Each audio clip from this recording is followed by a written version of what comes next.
Hello students, welcome back on my channel. आज हम class 12 physics के chapter 1 electric charges and fields के remaining part Gauss law and its applications को deeply study करेंगे।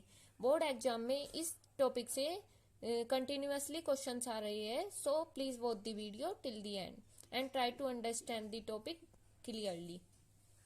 Gauss law को समझने से पहले आपको फ्लक्स के बारे में जानना जरूरी है। What is flux? The net outward electric field lines crossing the surface is known as flux. किसी भी सरफेस से जो भी इलेक्ट्रिक फील्ड लाइंस बाहर निकलती है उनको फ्लक्स बोलते हैं। फाई से डिनोट किया जाता है फ्लक्स को। Phi equal to E dot A. Dot यहाँ पर डॉट प्रोडक्ट को रिप्रेजेंट कर रहा है। फाई इक्वल टू होता है ई ए कोस थीटा। जब हम डॉट को हटाएंगे तो हमारे पास कोस थीटा प्रोडक्ट के साथ आ जाएगा। Phi equal to EA cos theta. Now we will study Gauss law. Flux links with any closed body is always equal to the ratio of the net charge in the body to epsilon naught. Gauss law कहता है कि किसी भी close body से जितनी flux link होती है वह हमेशा इक्वल होती है ratio of the net charge in the body to epsilon nought. Gauss law हमेशा क्लोज बॉडी पर ही अप्लाई होता है और ये इक्वल होता है रेशो ऑफ नेट चार्ज। उस क्लोज बॉडी के पास जितना भी टोटल चार्ज होगा उसका रेशो एप्सिलॉन नॉट के साथ। Epsilon nought is known as the permittivity of the free space. Phi equal to integral of E dot D A which is equal to Q upon epsilon nought. अब हम proof देखेंगे Gauss law का या Gauss theorem का proof. Now we will consider our spherical surface. हम एक spherical surface को consider कर लेंगे जिसके पास प्लस क्यू चार्ज है and we all know that the flux due to positive charge और electric field lines due to positive charge is always in the outward direction. Electric field outward direction में होगा, perpendicular होगा surface के and area also has the perpendicular component. So E and dA will parallel to each other and theta between them is 0 degree. Flux calculate करेंगे phi equal to E dot DA, integral of E dot DA। जब हम dot product को हटाएंगे तो E DA cos theta आ जाएगा। Cos theta की value 0 थी और कोस 0 की वैल्यू होती है 1। Line integral of E dot DA, E DA ई की वैल्यू है हमारे पास के क्यू अपॉन आर स्क्वायर, जहां पर के की वैल्यू है 1/4 pi epsilon nought Q upon R square और K Q upon R square यहाँ से हम कॉमन ले लेंगे बाहर क्योंकि ये कांस्टेंट टर्म है। इंटीग्रल होगा डीए का। डीए है सरफेस एरिया का कंपोनेंट। जब हम कंप्लीट एरिया निकालेंगे तो उसकी वैल्यू आ जाएगी 4 पाई आर स्क्वायर, जिसको हम इसमें पुट कर देंगे 4 पाई आर स्क्वायर से आर स्क्वायर कट हो जाएगा। जब हम के की वैल्यू पुट करेंगे 1/4 पाई एप्सिलॉन नॉट तो हमारे पास 4 पाई से 4 पाई कट हो जाएगा और जो रिमेनिंग पार्ट आएगा वह होगा Q upon epsilon nought which is equal to phi equal to Q upon epsilon nought. Hence Gauss theorem proved.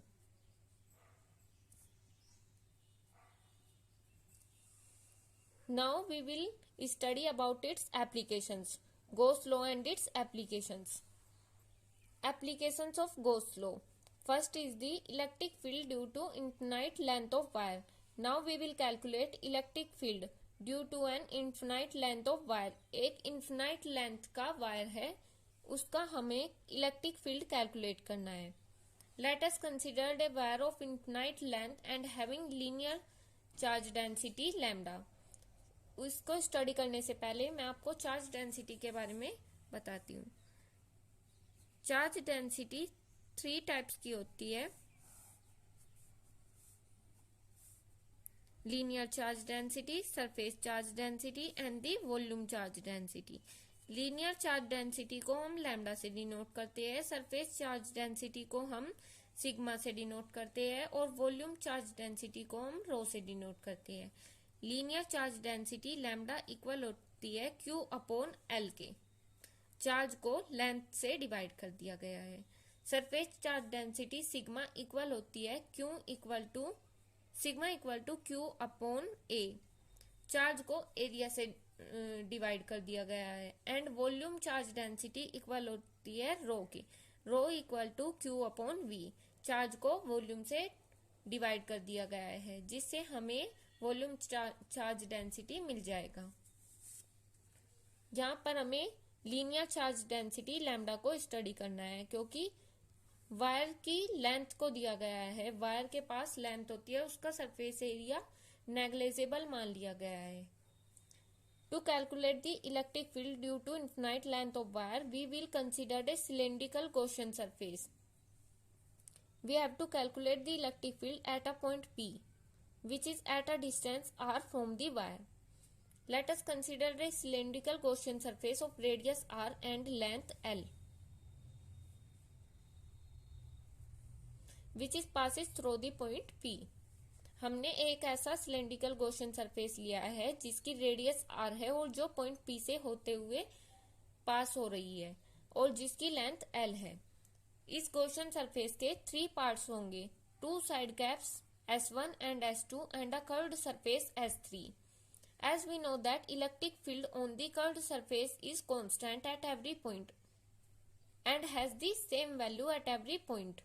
Electric field is always normal to the surface, and we also know that the area is always normal to the surface. So electric field and area both have the parallel directions, and we can say that the theta between them is 0 degree. Now we will consider the side caps S1 and S2.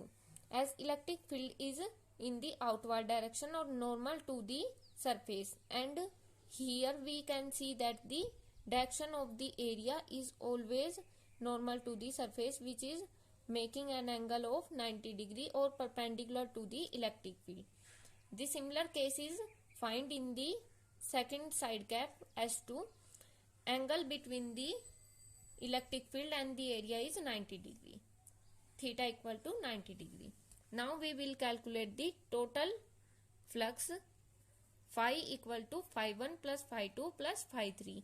Phi1 is due to the side cap S1, phi2 is due to the side cap S2, and phi3 is due to the curved surface S3. E dot dA, line integral of S1 E dot dA, line integral due to surface S2 E dot dA plus line integral due to surface S3 E dot dA.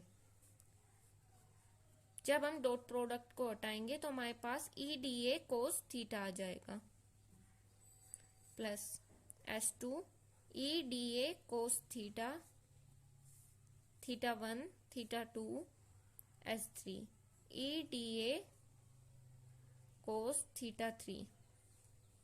थीटा1 की value हमारे पास है 90 degree, थीटा2 is also 90 degree and थीटा3 is 0 degree. As we know that cos 90 degree is equal to 0 and cos 0 degree equal to 1. ये हमारे पास 0 हो जाएगा क्योंकि theta 90 degree है, cos 90 की वैल्यू 0, और जब हम 0 की मल्टीप्लाई ई डी ए में करेंगे तो हमारे पास कंप्लीट इंटीग्रल 0 हो जाएगा। Similarly E d A cos 90 की वैल्यू 0, ये भी हमारे पास 0 हो जाएगा plus S3 E d A cos 0 degree. 0 plus 0 plus integral of S3 E d A, cos 0 की वैल्यू 1 होती है, multiply by 1। 0 plus 0 plus integral of S3 E d A, phi equal आ गया integral of S3 E d A, phi equal to E common आ जाएगा and d A is the surface area which is equal to 2 pi R L. Surface area of the curved surface equal to 2 pi RL. As we know that from the Gaussian theorem that phi equal to Q upon epsilon naught. Q is the net charge and epsilon naught is the permittivity of the free space. This is equation first and this is equation second. From equation first and second. E dot 2 pi RL equal to Q upon epsilon naught. As we know that the linear charge density lambda equal to Q upon L. From here we get Q equal to lambda L. Now we will put into it at there. E equal to 2 pi E into 2 pi RL equal to lambda L upon epsilon naught. यहाँ L से L cancel out हो जाएगा और हमारे पास E की value आ जाएगी lambda upon epsilon not 2 pi R, जिसको हम कह सकते हैं कि इलेक्ट्रिक फील्ड इनवर्सली प्रोपोर्शनल है डिस्टेंस के। इसका ग्राफ ऐसे बनेगा, this is the direction of the distance and this is the direction of the electric field. Thank you for watching the video.